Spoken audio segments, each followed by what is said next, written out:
Hi friends, I am Olivia. I am here to tell you bedtime stories which you had never heard before. Today's story is How Raven Stole Crow's Potlatch, a Native American story, loosely based on a Northwest Pacific Indian myth, designed by Barty Studio. Once upon a time, a long time ago, there lived a magical bird named Raven. Raven was a shapeshifter. He could turn himself into a man and then back again into a bird simply by pulling his beak over his head, like a mask. Over time, Raven learned how to turn himself into any animal. Raven could fool other animals into thinking he was, well, just about anybody. Raven was very smart. He had considerable charm. He was also a thief and a liar. Raven used his charm to make his lies sound like truth. Creatures who trusted Raven often found themselves in big trouble. But Raven did not care. Raven was as selfish as he was clever. One day, Raven looked up at the sky. "Winter is coming," he said, in a surprised sort of way. "The snows will fall soon. I bet Squirrel has piled up lots of food by now." But when he flew by Squirrel's house, Squirrel hissed at him. "Go away, Raven. You are not stealing food from me. Not one single nut." Raven spread his wings and soared away. Bear will have food, he thought. But when Raven arrived at Bear's cave, Bear was sound asleep for the winter. All Bear's food was stored in Bear's belly. "Goose always knows where good food is hiding," Raven laughed. But when Raven arrived at Goose's home, no one was about. Goose had flown south for the winter. Raven soared off to the top of a tree to think things over. An idea took shape in his devious mind. Grinning broadly, Raven soared off in search of Crow. Crow was Raven's cousin. "Crow," Raven called out when he spotted him. "Everyone is talking about your beautiful voice. They can't wait to hear you sing." Crow knew that Raven was selfish. He knew Raven was a thief. He knew Raven often lied. Just the same, it was hard to resist Raven's charming compliments. Crow did have a beautiful voice. It was his one vanity, as Raven well knew. "When is your potlatch? You're inviting me, right?" Raven begged eagerly. Crow shook his head. "A potlatch is a huge party. It would take all my winter storage of food to feed my guests.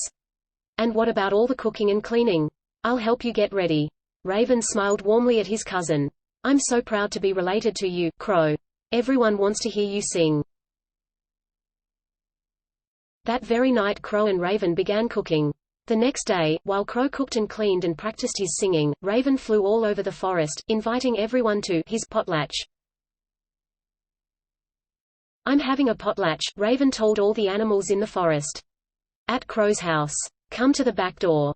That way, you won't have to wait with the crowd to get in." Finally, the big day arrived.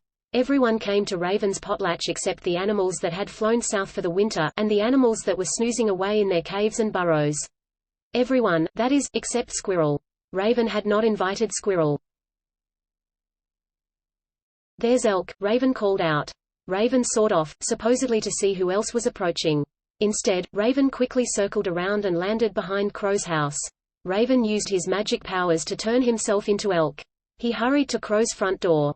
"Welcome to my potlatch, Elk." Crow welcomed Raven the Elk excitedly.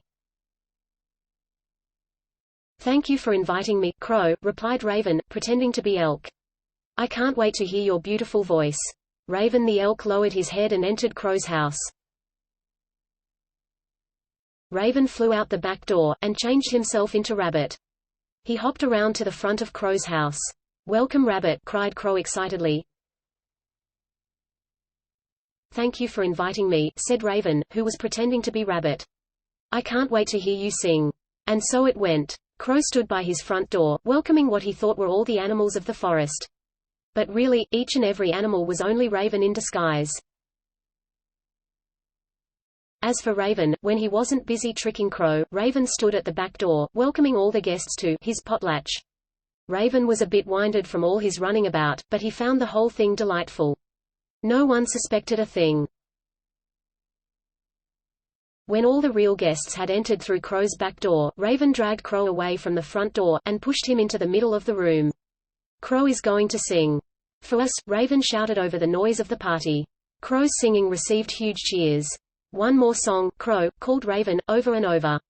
Bursting with happiness, Crow sang and sang until his voice was hoarse. It was a wonderful party. At the end of the potlatch, each guest received a package of food to take home. "Thank you for inviting me to your potlatch," each guest thanked Raven. Crow tilted his head in puzzlement. He tried to tell his guests that this was his potlatch. But Crow's voice was gone. That winter, as he knew he would, Raven received invitations to many potlatches. Raven had a wonderful time, laughing and eating. At each potlatch, he received a package of food to take home. But no one invited Crow. After all, Crow had never invited them to a party. Why should they invite him? Poor Crow. To eat that winter, he had to beg scraps of food from the people. Crow could not even tell anyone what Raven had done. Crow had lost his beautiful voice forever. The only sound he could make was a shrill caw-caw. And that, I'm afraid, did not help him at all. Thanks for watching. Please like and subscribe. This story is brought to you by Barty Studios.